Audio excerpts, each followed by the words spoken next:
Assalamualaikum warahmatullahi wabarakatuh dan selamat sejahtera. Saya Izzat bin Nur Jasni daripada kumpulan 9. Ahli kumpulan saya terdiri daripada 8 orang, iaitu yang pertama Nurul Atika binti Razi, Nur Ifah Syazwani binti Abdullah, Isma Akilah binti Ismadi, Umi Halimah binti Zainul, Kathleen Laura Alison, Lay Anak Jambai, Muhammad Firazan bin Muhammad Fairuz.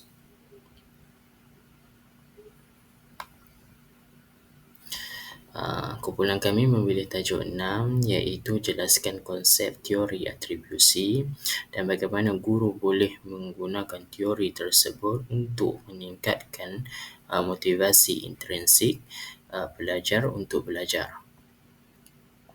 Untuk bahagian pengenalan, saya ingin menjelaskan apa itu teori atribusi.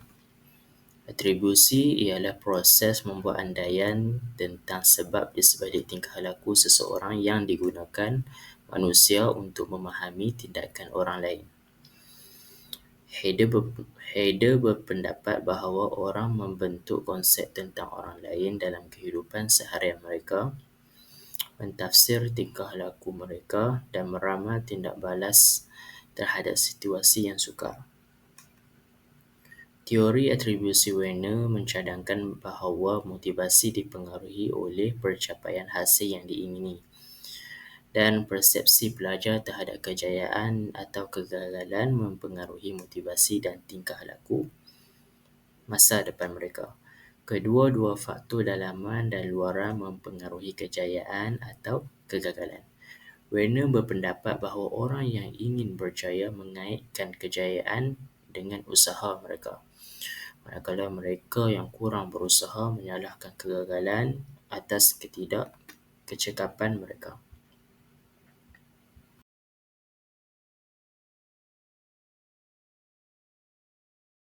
Seterusnya adalah kaedah pelaksanaan. Untuk kaedah pelaksanaan yang pertama adalah pengajaran berfikiran positif. Dalam kaedah pelaksanaan ini terdapat kata kunci utama yang perlu kita ambil perhatian. Yang pertama adalah refleksi dan pembelajaran. Yang kedua adalah membuat cerita inspiratif. Dan yang ketiga adalah menjadi model perseveransi. Untuk yang pertama, untuk refleksi dan pembelajaran, pelajar-pelajar akan diminta untuk meneliti apa yang telah berlaku sepanjang proses pembelajaran di dalam kelas. Pelajar diminta untuk mengenal pasti kesilapan dan juga merancang strategi untuk membaiki prestasi masing-masing pada masa yang akan datang. Yang kedua adalah untuk membuat cerita inspirasi. Dalam konteks ini, guru boleh berkongsi cerita berkaitan dengan tokoh terkenal yang menghadapi kegagalan tetapi bangkit semula dengan lebih kuat, seperti Thomas Edison. Beliau merupakan tokoh yang sangat memberikan inspirasi kepada pelajar, terutamanya dalam menjadikan kegagalan sebagai batu loncatan untuk mereka bangkit semula. Model perseveransi. Tindakan guru mengajar pelajar bahawa kegagalan adalah sebahagian biasa dalam perjalanan dan yang penting adalah bagaimana kita bertindak balas terhadap kegagalan tersebut. Dia hendaklah belajar daripada pengalaman, belajar daripada kegagalan yang kita telah buat sebelum ini dan menjadikannya yang lebih baiklah.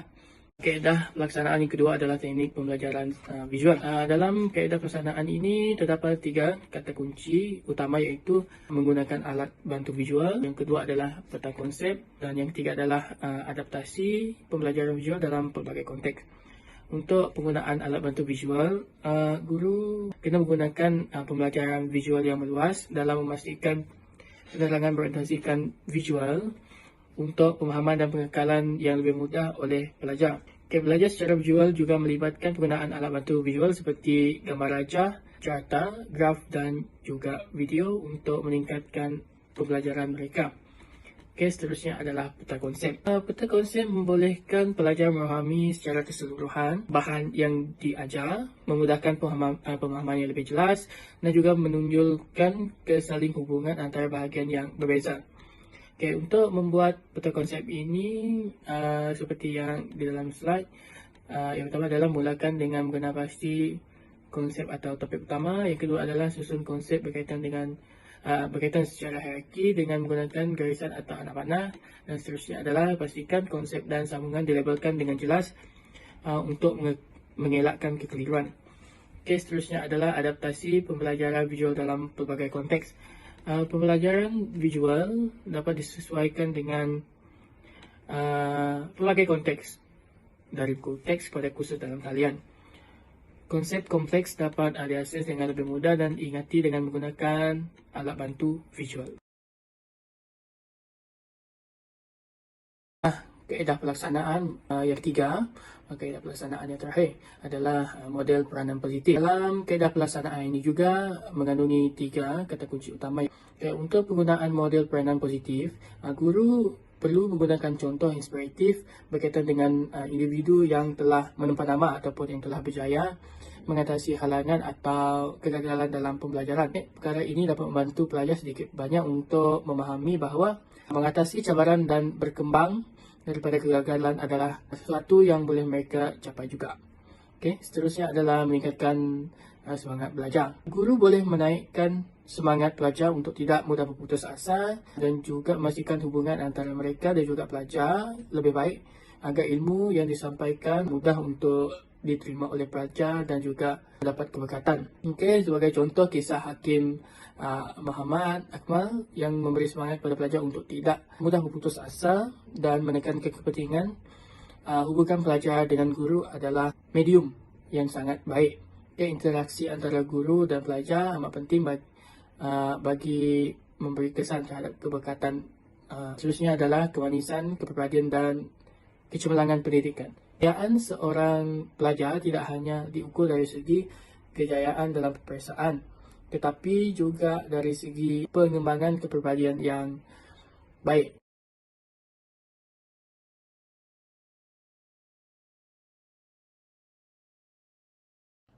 Seterusnya, kita akan menelusuri 3 kesan kaedah pelaksanaan, iaitu pengajaran berfikiran positif, yang kedua, teknik pembelajaran visual, dan yang ketiga, model peranan positif. Melalui kaedah pelaksanaan yang pertama, iaitu pengajaran berfikiran positif, ia amat memberi kesan yang baik kepada guru dan juga pelajar, di mana guru dapat membantu meningkatkan tahap keyakinan pelajar dalam meneroka atau mengenali potensi dalam diri mereka masing-masing. Untuk pelajar pula, pelajar yang memiliki tahap keyakinan yang tinggi akan lebih berada dalam situasi yang positif dan kekal positif dalam menghadapi sebarang masalah yang akan mereka hadapi. Secara langsung, dengan tahap keyakinan yang tinggi dan sentiasa positif, pelajar akan lebih bergiat aktif dan produktif, tidak kira dalam pelaksanaan tugasan ataupun semasa guru menjalankan aktiviti pengajaran dan pembelajaran di dalam kelas.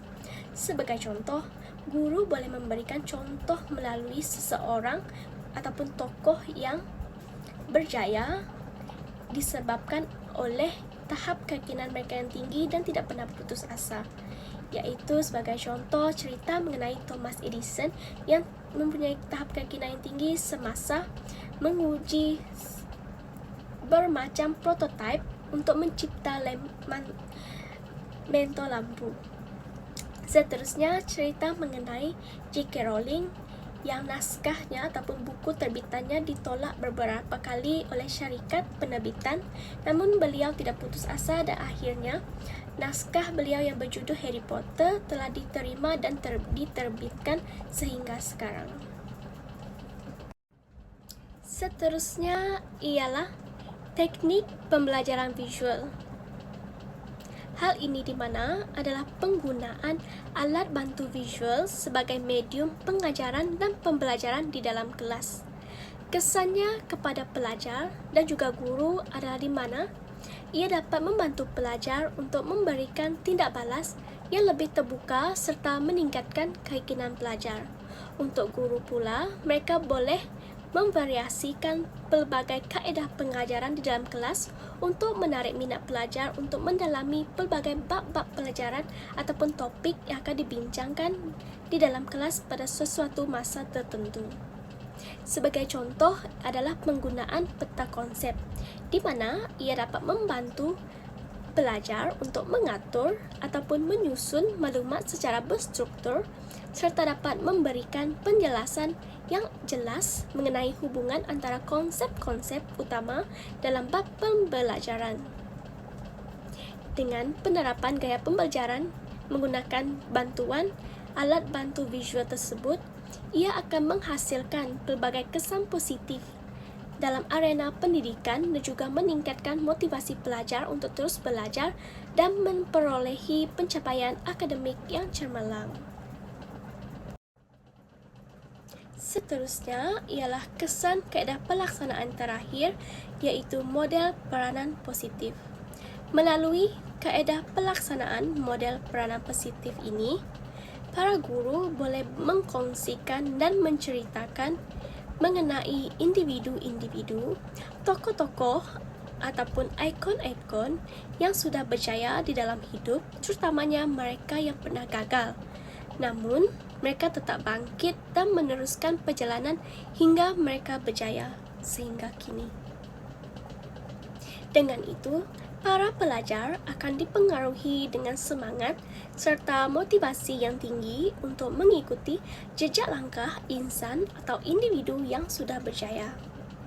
Para guru juga boleh menjemput ikon-ikon yang sudah berjaya dalam bidang masing-masing untuk memberikan nilai positif kepada pelajar, tidak kira dalam bentuk ceramah ataupun aktiviti yang mengetengahkan sokongan terhadap bidang pendidikan. Seperti yang saya petik daripada kata-kata Presiden iGuru Muhammad Azizi, beliau berkata sekolah wajar menjadi premis terbaik untuk membangun intelek, bakat dan jati diri murid. Baiklah, untuk kesimpulannya pula, konsep ini memberikan tinjauan menyeluruh tentang atribusi dalam pendidikan dan pelbagai kaedah pelaksanaan untuk membentuk persekitaran pembelajaran yang positif. Dengan memahami cara manusia berandaian tentang perilaku orang lain dan juga faktor-faktor yang mempengaruhi atribusi, guru dapat merancang strategi pembelajaran yang meningkatkan motivasi, keyakinan diri dan juga prestasi pelajar. Penggunaan kaedah seperti pengajaran berfikiran positif, teknik pembelajaran visual dan juga model peranan positif dapat membentuk landasan yang kukuh untuk pembelajaran yang efektif. Oleh itu, pendekatan holistik sangat penting untuk memperkasa pelajar dan membimbing mereka menuju pertumbuhan dan pembelajaran yang berterusan. Sekian, terima kasih.